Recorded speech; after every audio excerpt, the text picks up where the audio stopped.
এখন রেডি যাচ্ছি এখন আমাবুচি মেলা আর তোমাদেরকে দেখাচ্ছি মাকে একদম বারবির মতো একটা এত গরমে হাঁটতে হয় ওই জন্য আমি ফ্রকটা পরে নিয়েছি। বাইরে প্রচণ্ড খারাপ ওয়েদার ওই জন্য এগুলো সব প্যাকিং করে নিয়েছি। রেনকোট পাখা কিনেছিলাম আগের বার, এই পাখাগুলো নিয়ে নিয়েছি, সব নিয়ে নিয়ে ব্যবস্থা করে এখন আমরা যাচ্ছি। চলো দেখা হচ্ছে আমাবুচি ভাবছিলাম কোথায় কোথায়, তখন দেখি আমার যে ওই যা একটা সাদা জুতো আছে না, এই পায়ের যে সাদা জুতোটা ওটা আমি নিচে আছে। তো এখন আমরা বেরিয়ে গেছি মেলায় যাওয়ার জন্য। প্রতিবার আমরা বেরোই এই 3টে নাগাদ, বাট এবার একটু দেরি হয়েছে, বেরোতে বেরোতে হয়ে গেছে আমাদের বেলা 5টা। এখন আমরা যাচ্ছি বর্ষাপাড়া দিয়ে, ওখানে ওর বন্ধুর সাথে মিট হবে, ও আর ওর ওয়াইফও যাচ্ছে আমাদের সাথে। বর্ষাপাড়ার পর থেকে এত জ্যাম রাস্তায় কি বলবো, আমাদের এই জ্যাম ক্রস করতে মোটামুটি 15 থেকে 25 মিনিট লেগেছে। এবার মেলায় প্রচণ্ড ভিড়, জানি না কেন আমরা দেরি করে এসেছি বলে কিনা, ভিড় দেখো কি লেভেলে। আর আমরা মেলার আগেই পার্কিং করি, বাট এবার অনেক দূরে গিয়ে আমাদের পার্কিং করতে হয়েছে। গাড়ি পার্কিং করে হাঁটতে হাঁটতে চলে আসলাম আমরা যে গেট দিয়ে প্রতিবার ঢুকি সেই গেটের কাছে। আর এই গেটের কাছে এসে বুঝতে পারলাম যে ভিড়টা কিসে। এই বছর থেকে নিয়ম হয়ে গেছে সন্ধ্যে 6টার পর থেকে সব দিকের রাস্তা বন্ধ করে দেওয়া হচ্ছে। আমরা এইদিকে 6টার সময় দরজা বন্ধ করে দিয়েছে, আমরা এই জায়গাটা দিয়ে ঢুকলাম। আমরা তো ভাবলাম যে আমরা ঢুকতেই পারবো না ভিতরে, কিন্তু বলে না মা ডাকলে সবই হয়। কিভাবে যেন এই রাস্তাটা আমরা দেখতে পেয়ে গেলাম, তাই উঠে আসলাম তাড়াতাড়ি। আর আমরা আসার পর এই রাস্তাটা বন্ধ করে দিল। খালি ঝামেলা হলো একটাই, আমরা উঠে আসলেও অভির বন্ধু আর বন্ধুর বউ আসতে পারিনি। ওরা অ্যাকচুয়ালি অন্যদিকে চলে গেছিলো, আমাদের দেখতে পাইনি, তাই ওরা এই রাস্তাটা বুঝতেও পারিনি। কিছুক্ষণ পরে অবশ্য ওদেরকে আমরা ডেকে নিই আর ওদেরকে ভিতরে ঢুকাতে আমরা পেরেও যাই। জয় মা বলে এবার আমরা এগিয়ে চললাম মন্দিরের দিকে।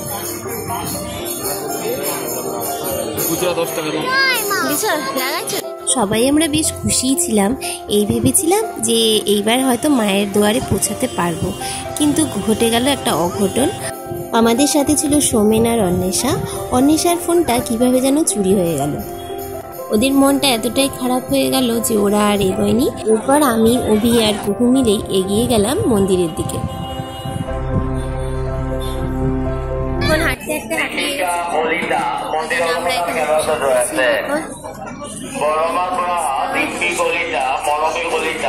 মায়ের মন্দির অবধি যখন প্রায় পৌঁছে গেছি, তখন আবার দেখলাম আরেকটা নতুন নিয়ম, মায়ের মন্দিরে আর ডাইরেক্ট যাওয়া যাবে না, এবার ঘুরিয়ে দিল আমাদের অন্য একটা রাস্তায়।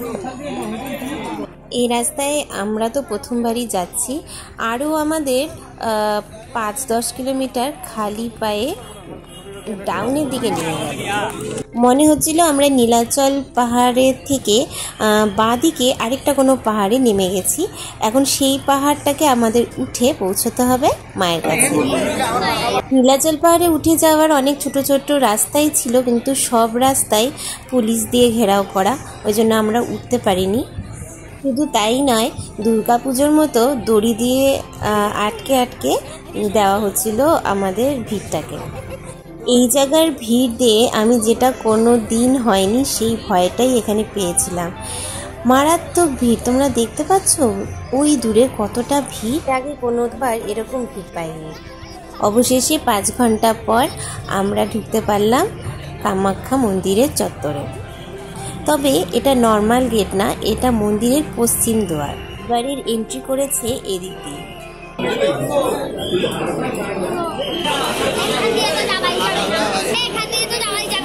মায়ের ভক্তদের ভিড়ে পুরো ভরেছিল মন্দির চত্বর।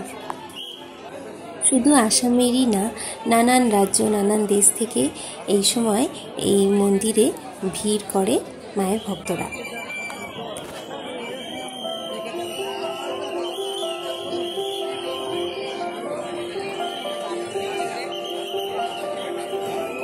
যারা জানেন না তাদের জন্য বলে রাখি, অম্বাবুচিতে কামাখ্যা মা রজস্বলা হয়।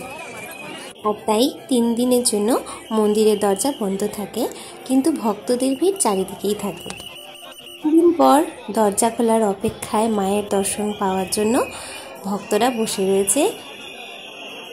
এই নিয়ে গত 3 বছর ধরে আমি অম্বাবুচি মেলায় আসার সুযোগ পেয়েছি, আর প্রতিবারই প্রমাণ পেয়েছি মা আছেন আর মায়ের একটা টান রয়েছে, যে কারণে আমরা এই মেলাতে কিন্তু আসতে পেরেছি, এর আগেও পেরেছি।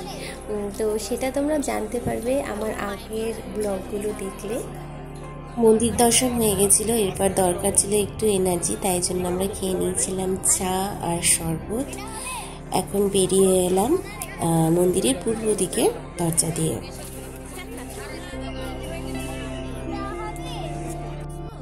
এখন আমরা বেরিয়ে যাচ্ছি।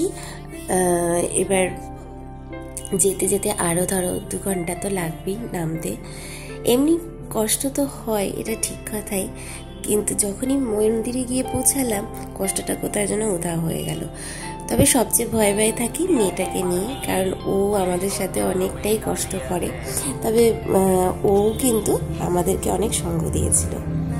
বাজে রাত্রি 11টা, আর নীলাচল পাহাড় থেকে পুরো গুয়াহাটি শহরের ভিউটা কি সুন্দর লাগছিল, ফটো না তুলে পারলাম না। আর এই আমরা এখন যাচ্ছি, কত ভিড়, এখনো লোকে নামছে, আর কিছু লোক তো এখনো দাঁড়িয়ে আছে বাইরে, যারা একটু পরে উঠবে ভোর হলে।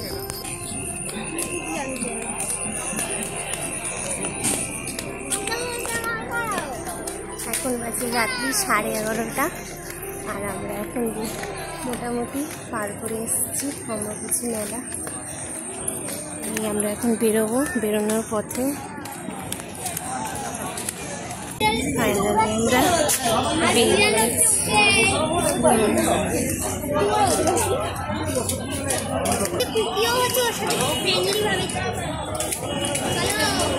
এত রাত হয়ে গেছে, তবুও দেখো মানে আমরা বেরিয়ে আসলাম কামাখ্যা থেকে, কিন্তু কত লোক পুরো কামাখ্যার বাইরে মানে এখনও দাঁড়িয়ে রয়েছে এত রাত্রেও।